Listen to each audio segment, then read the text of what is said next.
વિદ્યાર્થી મિત્રો, good morning. આજે આપણે સબ્જેક્ટ ઇંગ્લિશમાં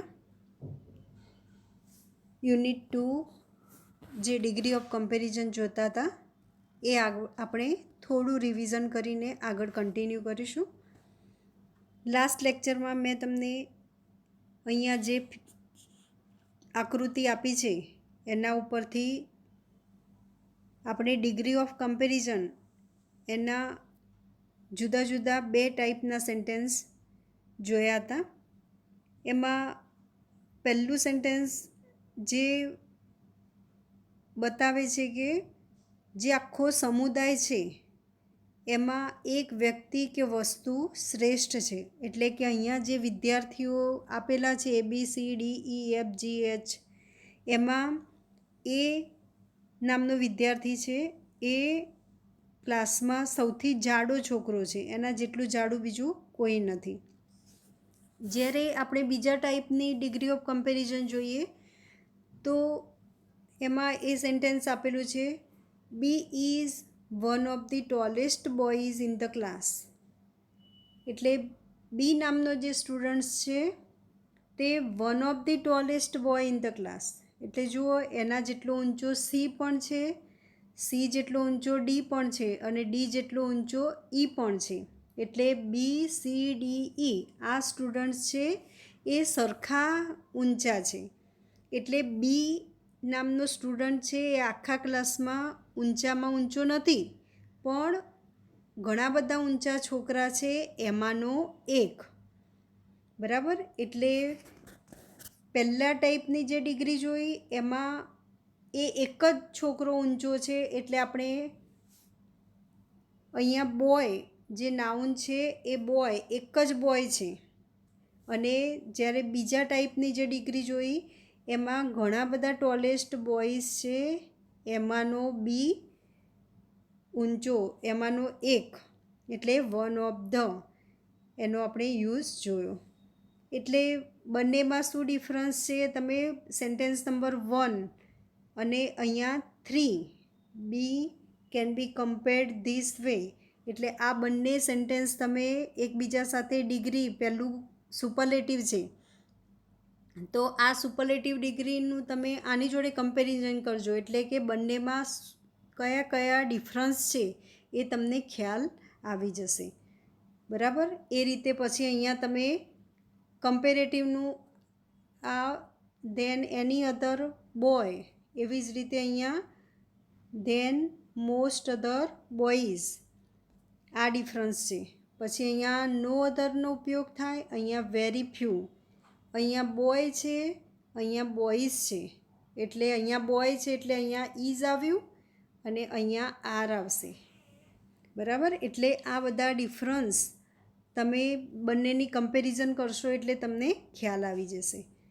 એટલે એક વાત તમારે યાદ રાખવાની છે કે 2 ટાઈપ્સની ડિગ્રી છે અહીંયા. બરાબર. અલગ અલગ. જે પહેલી એવું બતાવે છે કે આખો જે સમૂહ છે, સમુદાય છે, એમાં એક જ એ વસ્તુ કે વ્યક્તિ શ્રેષ્ઠ છે. બરાબર. જ્યારે બીજા પ્રકારની ડિગ્રી જોઈએ છે એમાં ઘણા બધા શ્રેષ્ઠ છે, એમાંનો એક.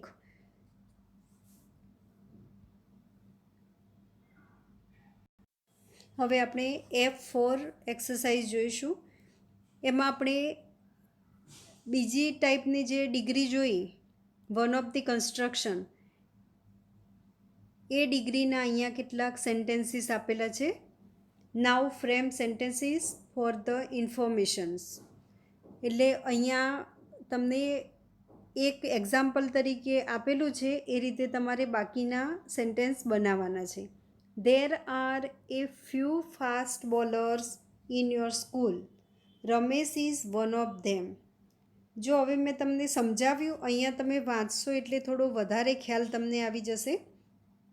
There are a few fast bowlers. A few એટલે થોડાક, થોડાક ફાસ્ટ બોલર્સ છે ઇન યોર સ્કૂલ, તમારી સ્કૂલમાં. Ramesh is one of them. Ramesh એમાંનો એક છે. એ ફ્યુ ફાસ્ટ બોલર્સ છે ને એમાંનો રમેશ એક છે. એટલે આખી સ્કૂલમાં રમેશ એક જ ફાસ્ટ બોલર નથી, પણ ઘણા બધા છે, થોડાક છે અહીંયા અ ફ્યુ ફાસ્ટ બોલર્સ, થોડાક ફાસ્ટ બોલર્સ છે, એમાંનો રમેશ એક છે. એટલે હવે આપણે વન ઓફ ધેમ એટલે અહીંયા વન ઓફ ધ કન્સ્ટ્રક્શનવાળી ડિગ્રી બનાવવાની છે. એટલે અહીંયા જો એક્ઝામ્પલ તરીકે આપેલું છે, આપણે જોઈએ. પહેલું superlative degree, Ramesh is one of the fastest. The અને પછી EST લાગે, એડજેક્ટિવ હોય અને EST લાગે એટલે superlative degree. One of the fastest bowlers, જો અહીંયા બોલર્સ ઘણા બધા બોલર છે એમાંનો એક એટલે bowlers in our school. One of the પછી જે પણ એડજેક્ટિવ છે ફાસ્ટ એને EST લાગ્યું, સુપરલેટિવ ડિગ્રીમાં EST લાગે એટલે fastest bowlers in our school. હવે આ સુપરલેટિવ ડિગ્રીનું બનાવ્યું. હવે આવી પોઝિટિવ ડિગ્રી, વેરી ફ્યુથી શરૂ થાય.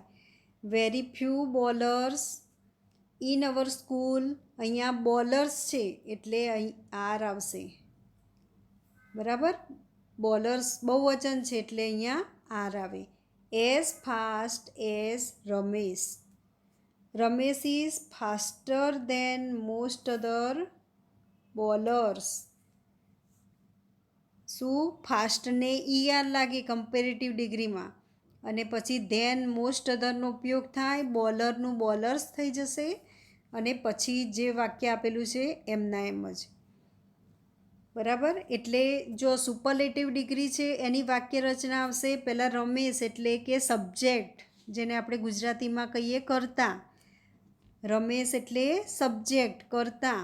પછી ટુ બીનું રૂપ ઇઝ. વન ઓફ ધ પછી જે પણ એડજેક્ટિવ છે, અહીંયા ફાસ્ટ એડજેક્ટિવ છે તો એને EST લાગે. સુપરલેટિવ ડિગ્રીમાં શું લાગે? EST. એટલે ફાસ્ટેસ્ટ પછી બોલર એનું શું થઈ જશે? અહીંયા વન ઓફ ધી કન્સ્ટ્રક્શનમાં બોલર્સ બહુવચન થઈ જશે ઇન અવર સ્કૂલ. એટલે એ રીતે તમે જોઈ લો. પોઝિટિવ ડિગ્રીમાં નો અધરના બદલે વેરી ફ્યુ આવે, બરાબર. ઇઝના બદલે આર આવે. એ જ રીતે કમ્પેરેટિવ ડિગ્રીમાં ધેન મોસ્ટ અધરનો ઉપયોગ થાય. એટલે હવે આપણે second sentence. There are a few long reverse in India. ભારતમાં થોડીક લાંબી નદીઓ છે. The Narmada is one of ધેમ. નર્મદા એમાંની એક છે. થોડીક જે લાંબી નદીઓ છે એમાંની નર્મદા એક છે. એટલે હવે અહીંયા જે પ્રમાણે એક્ઝામ્પલ આપેલું છે એ પ્રમાણે તમારે એના આન્સર લખવાના છે. એટલે પહેલી સુપરલેટિવ ડિગ્રીમાં શું થશે? The Narmada is one of the longest rivers in India. ખ્યાલ આવી ગયો? ધ નર્મદા, અહીંયાથી the Narmada is one of, અહીંયા ધેમ નીકળી જશે અને one of the longest EST લાગશે સુપરલેટિવમાં. Longest rivers in India. એ જ રીતે આપણે વેરી ફ્યુથી પોઝિટિવ ડિગ્રી બનાવીશું. Very few rivers in India are as long as Narmada. અને એ જ રીતે કમ્પેરેટિવનું બનાવીશું. The Narmada is longer then most other rivers in India.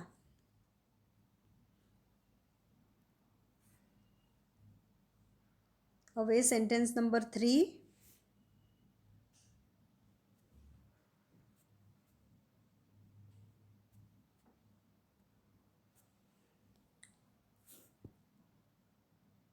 There are a few countries with high population in the world.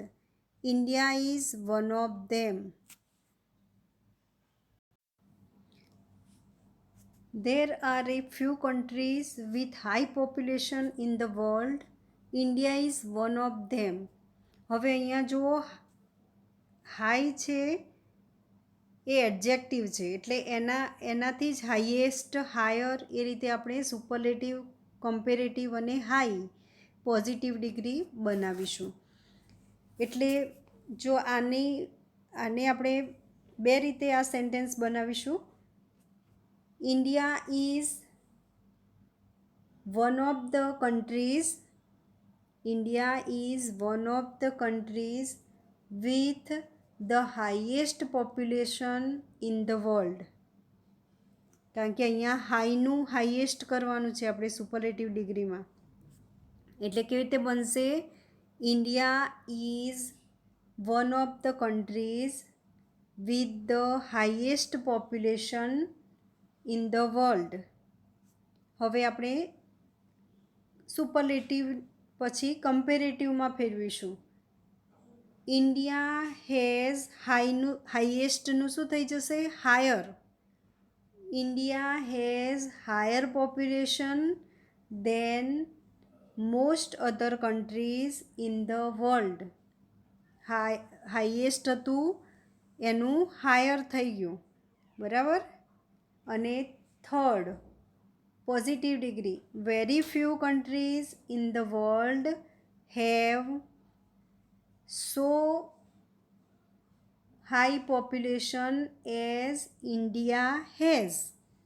બરાબર. અહીંયા તમે ધ્યાન રાખો, કારણ કે અહીંયા આપણે હેઝથી બનાવી છે. એટલે India very few countries in the world have so કે as high population as India has. હવે sentence number 4, there are a few tall trees in the world, coconut tree is one of them. દુનિયામાં થોડાક ઊંચા વૃક્ષો છે, coconut એમાંનું એક ઊંચું tree છે. એટલે આપણે આનું સુપરલેટિવ બનાવીએ તો the coconut tree is one of the tallest trees in the world. એ જ રીતે comparative, the coconut tree is taller than most the trees in the world. બરાબર. અહીંયા ટોલ છે એનું ટોલેસ્ટ અને ટોલર એ રીતે બે વાક્યો બનાવીશું. પછી very few trees in the world are as tall as the coconut tree. બરાબર. હવે sentence number 5, many girls in your class run fast, Maitri is one of them. Maitri એમાંની એક છે. એટલે આપણે આનું સેન્ટેન્સ બનાવીશું. Maitri is one of the fastest runners in your class.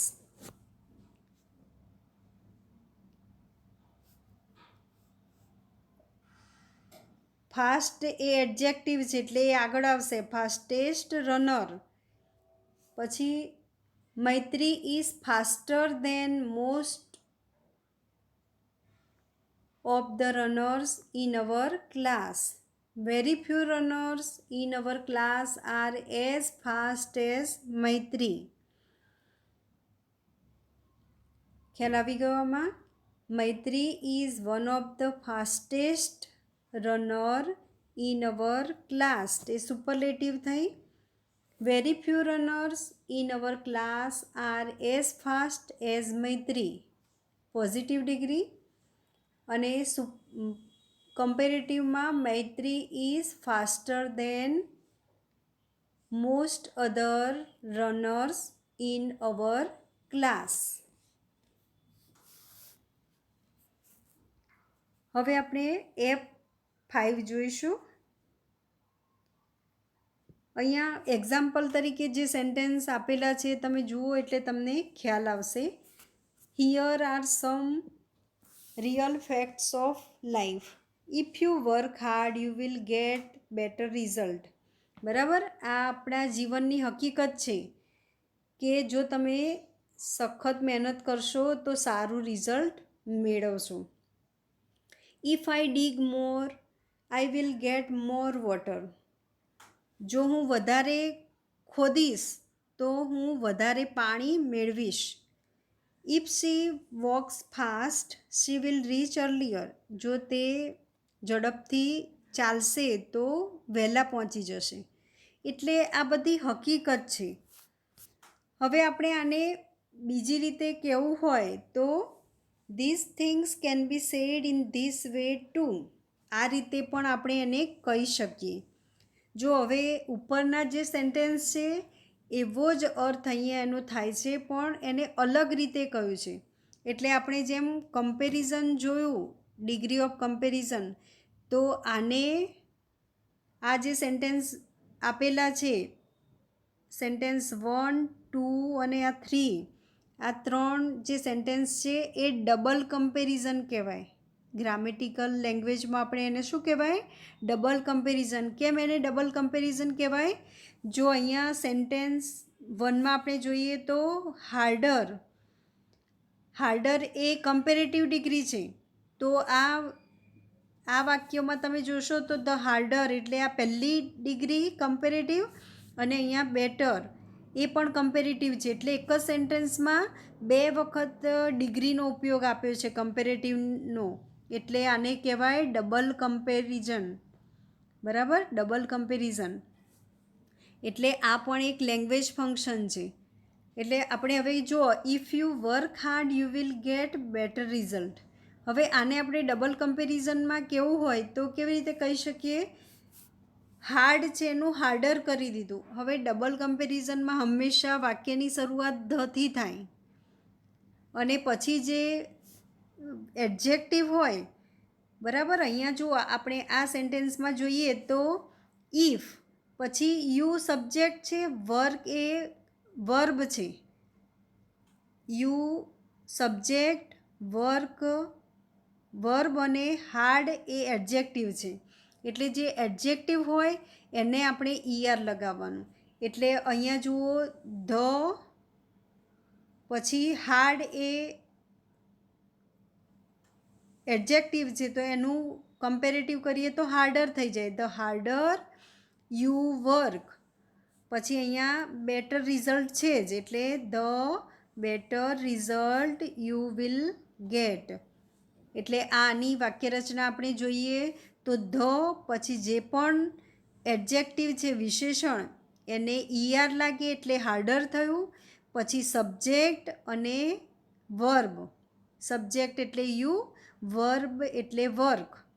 બરાબર, આની વાક્યરચના છે. ધ કમ્પેરેટિવ ડિગ્રીવાળું વાક્ય, પછી યુ એટલે કર્તા અને વર્ક એટલે ક્રિયાપદ.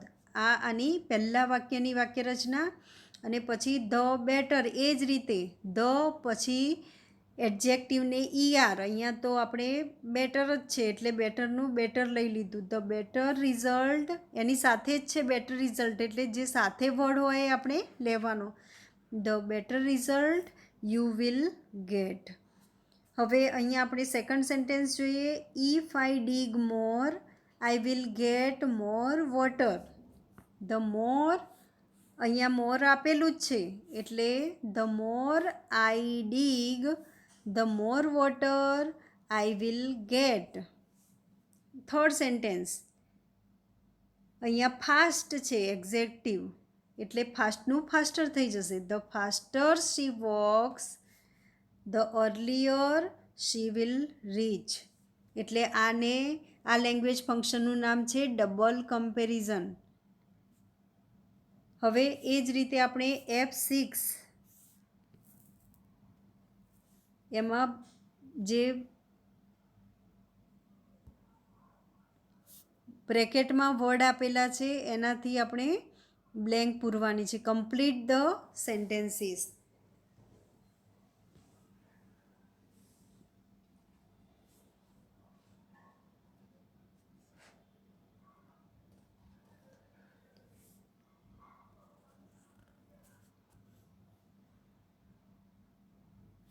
જો હવે પહેલું વાક્ય જોઈએ તો the more blank it is blank I like it.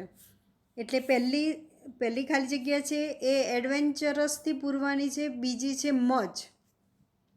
એટલે the more adventurous it is. જો આપણે કેટલાક એડજેક્ટિવ એવા છે કે જેને આપણે ER કે EST લગાવતા નથી. બરાબર. આ એડવેન્ચરસ તમે જુઓ કે આપણે આવા એડજેક્ટિવ હોય કે એડવર્બ હોય એને આપણે ER કે EST લગાવતા નથી. આની આગળ મોર કે મોસ્ટ લાગે, મોર કે મોસ્ટ એવું લાગે. એટલે અહીંયા ધ મોર આગળ આપેલું છે, the more adventurous it is much. જો બીજું છે મચ, તો મચનું અહીંયા શું થઈ જશે? The more I like it. બરાબર. મચ ના આવે અહીંયા બ્લેન્કમાં. The more I like it. હવે second, blank I see it, blank I like it much. મચનું શું થઈ જાય કમ્પેરેટિવ ડિગ્રીમાં? More. The more I see it, the more I like it. જેટલું વધારે હું જોઈશ એટલું વધારે તે મને ગમશે. The older we grow, blank we become. ઓલ્ડનું અહીંયા ઓલ્ડર. બરાબર. The older we grow, the wiser. વાઇઝનું શું થઈ જાય? Wiser. The wiser we become. જેટલા આપણે મોટા થઈશું એટલા વધારે ડાયા બનીશું. ડાપણ આવશે આપણામાં વધારે. Blank you climb, blank it gates. High છે તો એનું હાયર થઈ જશે. The higher you climb. અને કુલ, બ્લેન્કમાં છે કુલ, તો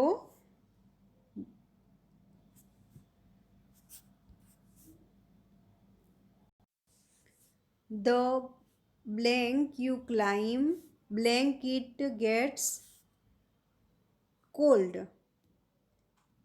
એટલે અહીંયા ઇટ ગેટ્સ, એટલે અહીંયા હાઈ અને કોલ્ડથી પૂરવાની છે. એટલે પહેલાં the higher you climb, the colder it gets. જેટલા તમે વધારે ઊંચાઈ જશો એટલી વધારે ઠંડક મળશે. Blank they go, blank it is.